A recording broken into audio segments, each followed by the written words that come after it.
Morning, everybody. Happy I'm a Pratt, get me on the telly day. And welcome to the news agenda with me, Fleet Street Fox. And today I'm joined by my fellow Mirror columnist, Darren Lewis. Morning, Darren. Morning. Now, this is the People's Pay-Per-View, so get into the comments, ask us your questions. We'll do our best to answer them for you. Those of you listening later on podcast will just have to phone in and vote repeatedly for the worst person you know. So, what have we got for you today? Well, the Mirror has splashed on a picture of a grinning buffoon landing at Brisbane Airport to take part in this year's I'm a Celebrity, Get Me Out of Here, in which the publisher of his new book and the ITV producers have played an absolute blinder and got everyone talking about someone we were all trying very hard to forget about. That's right, former Health Secretary Matt Hancock, who last time I checked, about 5 minutes ago, was in fact a public servant and not a celebrity, is going into the jungle allegedly to reconnect with the voters, but as a result has been disconnected from the Tories, who have withdrawn the whip and left him in disgrace. Now, here is a clip of him being so extremely unpopular with them, it may have spurred him on to seek some further public approval. Roll tape.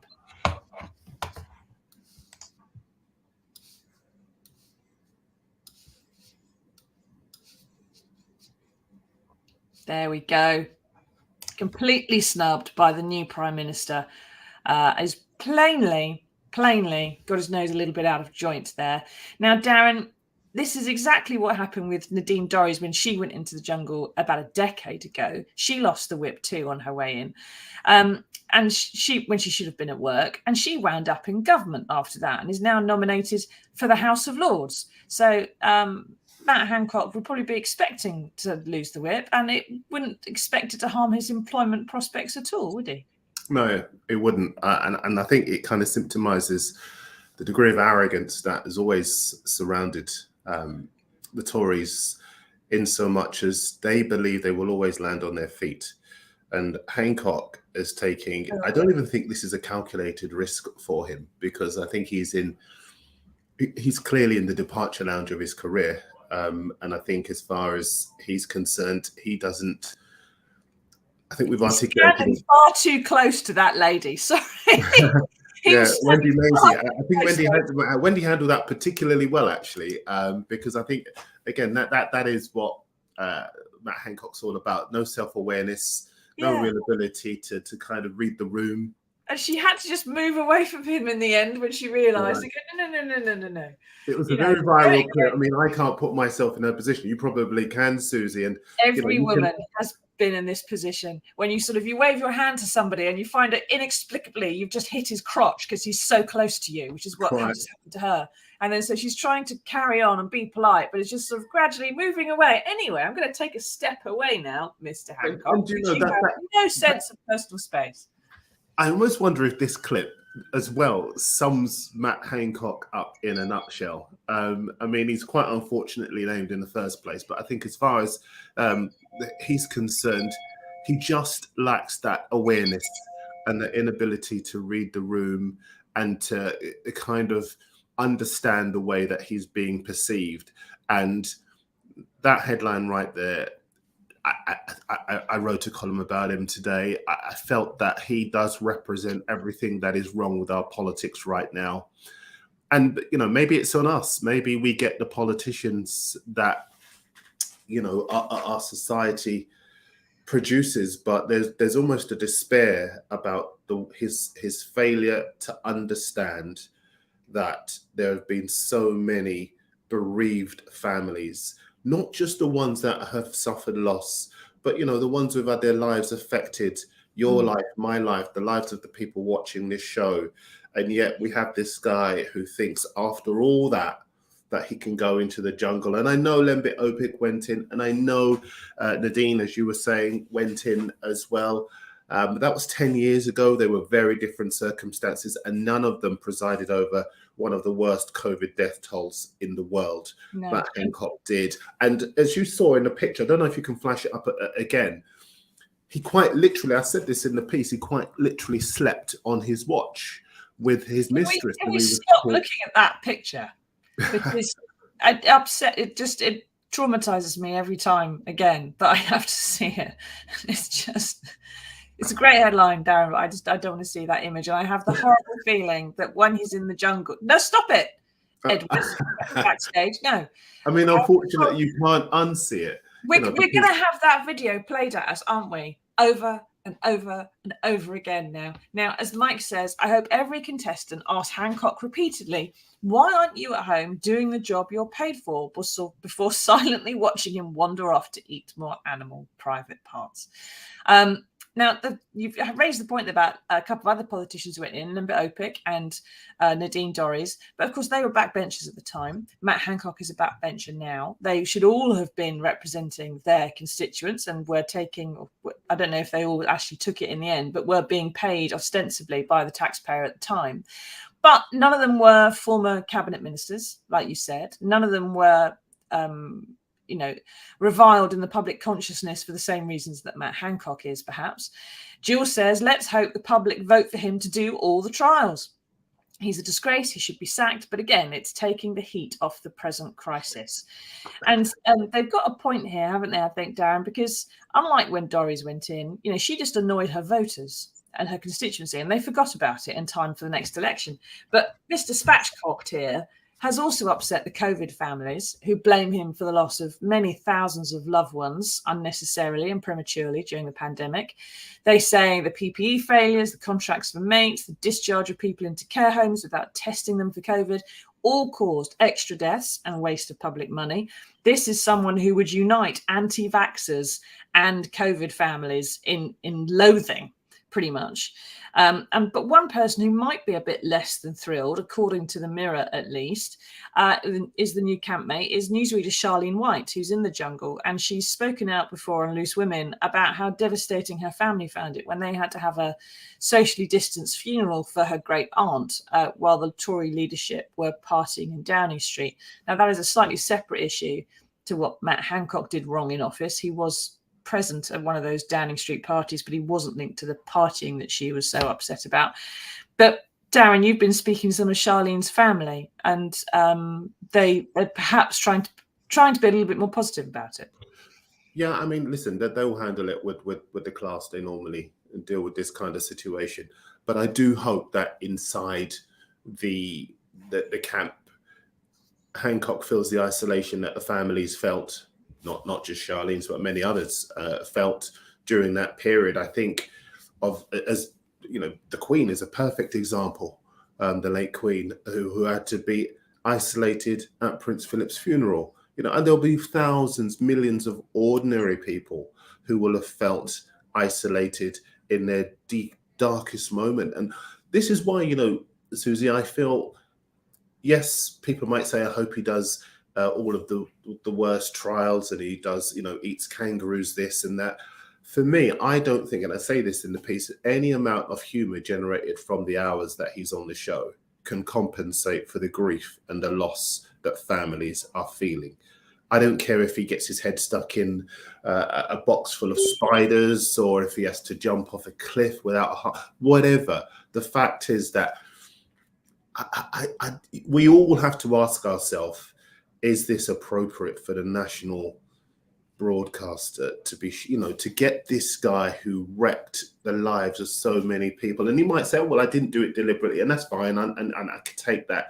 It may well be that it's just his incompetence that managed to do it, but to thrust him into center stage and say, okay, that's now done, now let's have a laugh at Anton Deck, I don't think families are having it. And there may be people who are willing to speak up on his behalf, but from my point of view, and I would imagine, I wouldn't imagine, the COVID families issued a statement yesterday calling for him to be removed from the show. A show, let's not forget, that he will cash in on while he's drawing his MP salary.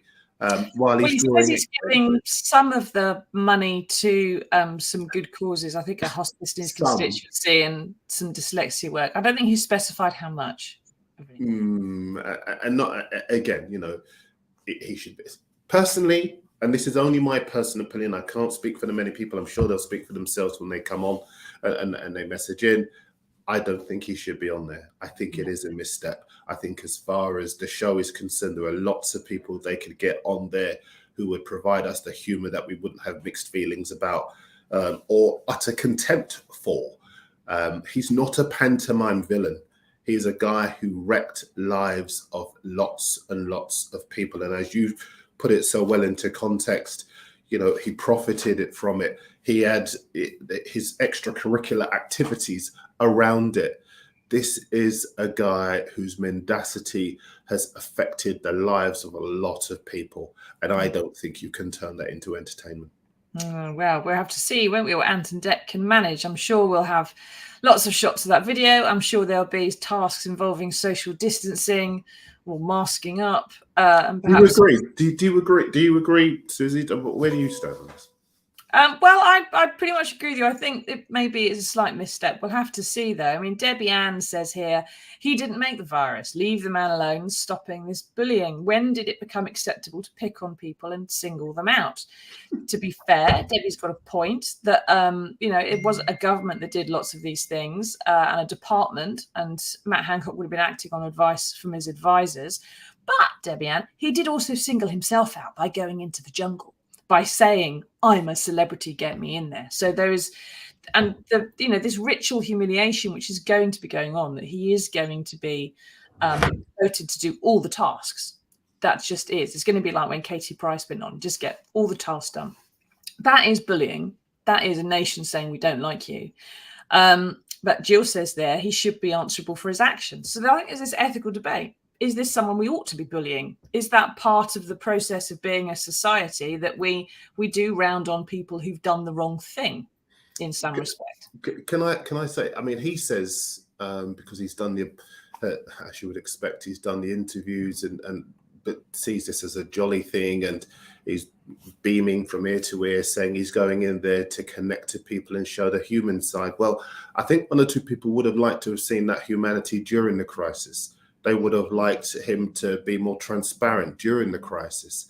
They would have liked him to have helped with the PPE they were crying out during the crisis. There are so many other things he could have done to show a more human side, not to politicians, to him during that crisis. And I think that monetizing the misery of millions of people and releasing a book where he decides he wants to open up, as opposed to showing the accountability that ministers of state should have, I think it sends out the wrong message. And, I said in the piece, it's symptomatic of this total moronification of public life, where you think about the amount of prime ministers we've had.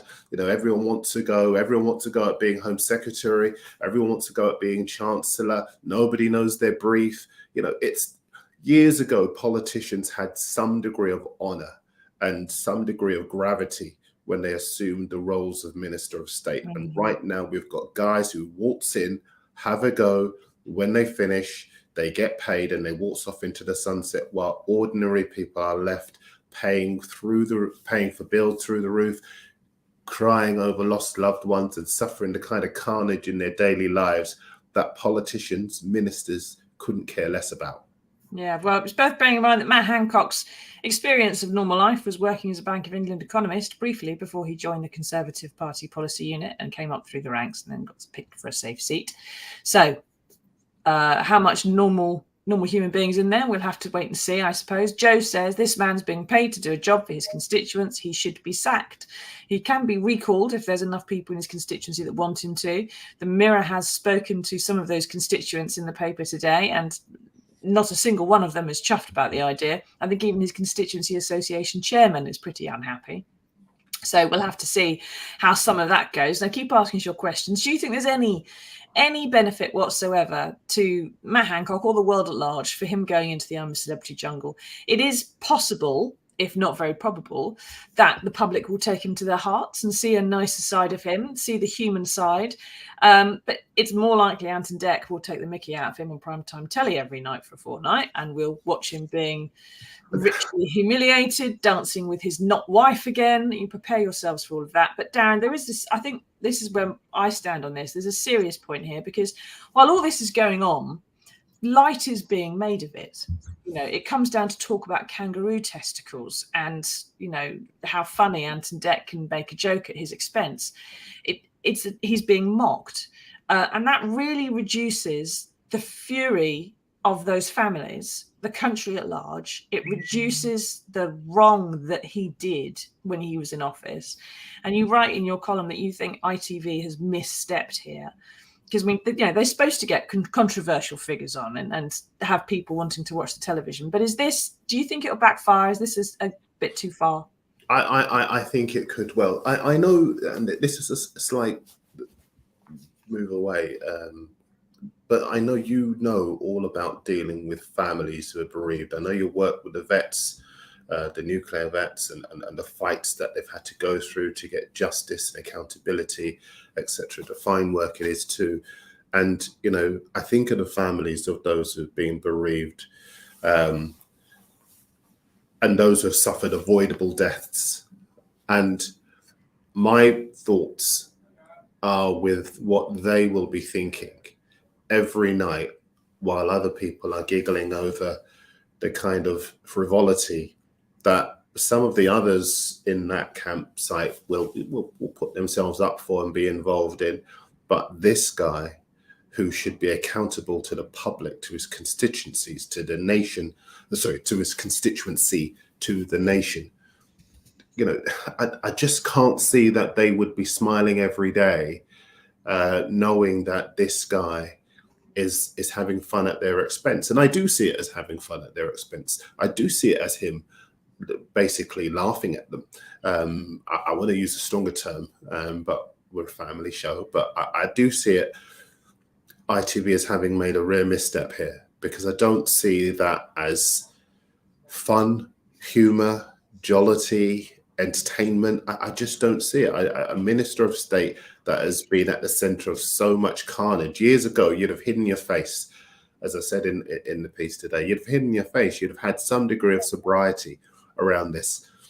Now, you've done charity work. You've tried to rehabilitate yourself by doing good, but rehabilitating yourself by publishing a book ghostwritten by Isabel Oakeshott and going into the I'm A Celebrity jungle. Well, you know what it's like, Susie? It's a little bit like, I don't know if you ever saw The Office, where David Brent tells everybody that they're going to be sacked. But he said, the good news is I've been promoted. It's that kind of, and I don't say that, with a degree of levity. I say it because it symptomizes Matt Hancock's lack of self-awareness. even if ITV had made the judgment or misjudgment of inviting him in, surely he could have had the self-awareness to say, thank you very much, but no thank you. I don't think it would be appropriate. But instead, he doesn't just take it, he grasps at it, because that's what he symptomizes, the grasping opportunist politician that we have in Westminster right now, as opposed to the ministers of state of the past, whether you agreed with their politics or not, who at least had some degree of honour and accountability. I don't think we've really been able to dent their self-confidence is the issue. Now, Leslie says this is going to backfire on them big time. It's just more laughing at us while we are being hit by the cost of living crisis. Now, there's one part in your piece on pages 6 and 7 down that jumped out at me.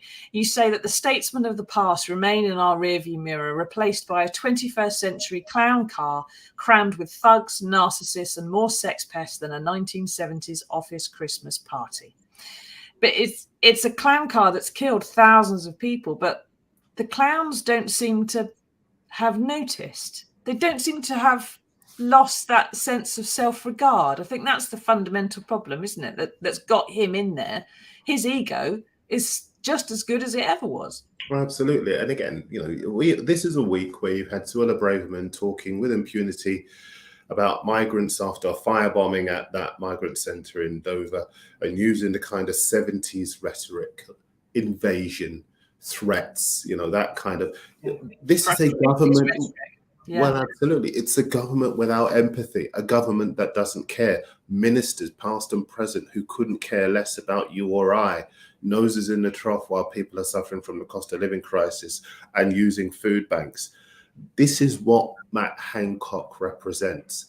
And when I talk about the number of people who have been PM and Home Secretary and Chancellor, I do it because they don't see it as an opportunity to serve the public. They see it as an opportunity to serve themselves, as a ticket to celebrity in the big time.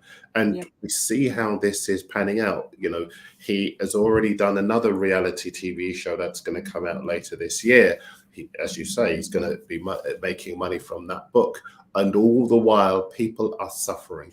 The ones that have been bereaved, the ones that are paying through the nose, the ones whose lives have been changed irreparably. I just can't see any level on which this could be entertainment. And people might say, oh, well, I can't wait to see how he's going to react to the likes of Boy George and Charlene White and other people. That's as may be, but again, I still don't see that as entertainment. It's car crash TV, and it may well generate ratings, but I think the morality of it doesn't sit well with me, and I would imagine it doesn't sit well with a lot of people. Yeah, and as Rosemary says there, well said, Darren. Now, keep asking us your questions. Let us know what you think about Matt Hancock going into the jungle. Should he be there? Should they have chosen someone else? What's his problem? Why on earth is he putting himself through it? Have you lost someone to COVID? Are you concerned about it? Are you quite happy that he's going in? Are you looking forward to dialing up and giving ITV lots of your money every night when you don't have any, in order to see him, locked in a box with some locusts or whatever? Let us know. That there is a bunch of other stuff of more importance in the news today, not least the fact that key workers' children are more likely to be living in poverty. That's a story in the Mirror today. And Rishi Sunak has rowed back on threats to fire 91,000 civil servants, as suggested. I think it was Boris Johnson, or Jacob Rees-Mogg, one of these interchangeable lunatics. But on page 9, we have another chancer who is misjudging his audience. And the referee, Ali bin Nasser, is selling the ball with which Diego Maradona scored his handball of God goal in 1986 World Cup quarterfinals. Now, Darren, they reckon this ball's going to go for £3 million. But what's really bothering me is that Nasser is explaining away the fact he awarded that goal on the basis that the linesman said it was okay. Is that, obviously we have cameras now that pick some of this stuff up, but is this just how football was played back then? Because I can remember actually people were pretty cross with the referee at the time and thought that it should never have been awarded. Well, first of all, this continues our theme of chiseling chances today, because this guy he somehow ended up with a ball from one of the most iconic games in football history, and he's going to make £3 million or around about then. which is it's going to auction in a couple of weeks' time, and he's decided to auction the ball off. Just to deal with the football bit, I kind of get a feeling we're going to be talking a little bit more about football over the next 8 weeks or so. I'm not got no idea why. But I think as far as he's concerned, he was saying that he didn't see it. And because he didn't see it, he turned to what we used to call the linesman, we now call the assistant referee, and that guy was running back towards the halfway line, which is a signal that the goal was legitimate and that it should have been given. And he felt, and the directive at the time was that if he hadn't seen it, he could not give the goal. So he couldn't do so. Even so, again, you would have thought he would have had some shame after seeing that he was not just a little bit wrong, but massively wrong. Yeah. And maybe thought twice about taking the ball away from that match and giving it to one of the participants. Exactly. Here we go into the idea of rehabilitation of a public offender. Warren here says, I like Darren. Shame he's a Spurs fan. It's a shame anybody's a Spurs fan, Warren. I'm right with you. But you've got someone who's done something wrong, like Matt Hancock, right? Or an entirely different thing. And if you want to rehabilitate yourself in the public mindset or something, then you say, that was a mistake. Shouldn't have done it. You know, whether you're the referee who wrongly awarded that goal and the entire world saw that it was a handball and it shouldn't have been done. I mean, they should have just cancelled the match. They'd taken the goal away after the match when it was quite clear anyway. But he should say, it was a mistake. I shouldn't have done it. Here's the ball. Who wants to buy it? It's quite simple. Absolutely. I would be mortified. If I were in his position and I saw that I'd made such a huge mistake in such a massive match, I would have been mortified, and I would not want to be anywhere near any of the memorabilia from that particular event. I'm glad Jeremy Armstrong has caught up with this guy for us. His name is Ali bin Nasser. He's 78 now. But Jeremy asked him the tough questions and put him on the rack, and he just basically said, no, it wasn't me, and gave us all the normal self-serving stuff. But I think that from his point of view, just to answer your question from before, it just popped back into my mind. You were asking why it wasn't the case that someone hadn't overruled. They had no technology at the time. The only thing they had was the ability to rewind 10, 15 seconds. And used to see the little R in the top right-hand corner. Yeah, but we all had a photograph of it, Darren. The whole world was watching it and saw it happen. There were still shots. There were camera crews pointed at it. Even after the match was over, you know, the authorities should have said, well, yes, we have to take that goal away. Yeah, they would never have had that. They were very, very, let me tell you, very, very intransigent at the time. And their view back then was that the result stands and the referee was the ultimate arbiter of the game. And times have changed massively since then. And lots and lots of people in charge recognize the PR, the negativity around sticking to their guns and trying to defend the indefensible. And that's why he's managed to not only get away with it, but he's going to make a lot of money. Yeah, as he says in Jeremy's story, he's going to set up his family for life. We're not quite sure how he ended up with the ball. He shouldn't really have the ball, but he does have the ball. Roger says £3 million for an old football was an awful lot of dough. It's also deflated, Roger. And I'm not quite sure what the authenticity of the ball is either and how they've managed to prove it, but there we are. Crikey. So people trying to just not admitting their mistakes, I think, is the fundamental theme of today's show, and absolute clowns knocking about. And one thing actually that bin Nasser does say in that interview, which is worth pointing out, is that Maradona's other goal in that match was possibly the most perfect goal ever. And it was a thing of beauty, entirely legal as well. But it gets completely overlooked by the handball. And Maradona's just genius also gets overlooked, I think, by a lot of people who aren't in South America. Because of that one incident. So it's a great pity that Maradona's other abilities and legacies are kind of overlooked rather because of this one incident. But anyway, Moving on. Keep asking us your questions. What do you think Maradona's Hand of God football is worth? Would you pay £3 million for it? Would you have something better to spend the money on? Would you be spending £3 million on just repeatedly dialing the I'm a Celebrity hotline to get Matt Hancock more humiliation instead?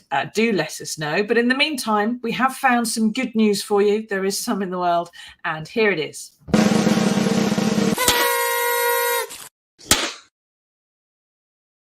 Now, continuing our theme of clown cars, we have all seen children on the school run in cars without child seats, bombing about in the front, and we've seen people driving along without seatbelts on. And a third of everybody killed in a car crash last year wasn't strapped in. Now, National Highways and Warwickshire Police are trialling a camera van, finally, to catch out the unbelted drivers who face points and a maximum £500 fine. Just come down my school in the mornings, you'll get half a dozen people. Now, Darren, is this proof that, I suppose, if it's possible to criminalise deadly clown cars and incentivise the occupants to actually comply with the law, that we might yet be able to do the same with the Conservative Party? Well, yeah, although to be fair, they're so slippery within the Conservative Party that even if they did use a seatbelt, they'd probably slither away. Just ooze underneath it. Absolutely. Way too slippery. But, you know, I think it's a much needed sledgehammer to crack a nut. I think there are too many people who try to slither away from the law. Listen, I drove here. I'm sat here in Canary Wharf in the Tower, 23rd floor. I drove here from my home in East London, and on the way, I lost count of the amount of people I was stuck behind who hadn't realised the traffic had moved on because they were on their telephones. There are so many people behind the wheel who are so careless right now, and I would imagine they include people who don't bother with a seatbelt. So if it is a sledgehammer to crack a nut, it's much needed and very welcome. I think as far as our motoring, if you like, contingent is concerned, I think there is a real complacency, and it's quite sobering to see the numbers of people who have been killed in crashes because of not using a seatbelt. I think it should be people come forward. I wonder if that's Catherine, the Transport Minister, on the phone right now. But yeah, I think it should give some people some pause. I hope the £500 fine worries a few people into taking action. Yeah. What amazes me is it's taken them this long. It's been illegal my entire lifetime, or almost, and it's this long before anyone started to actually trying to impose the fines and everything else.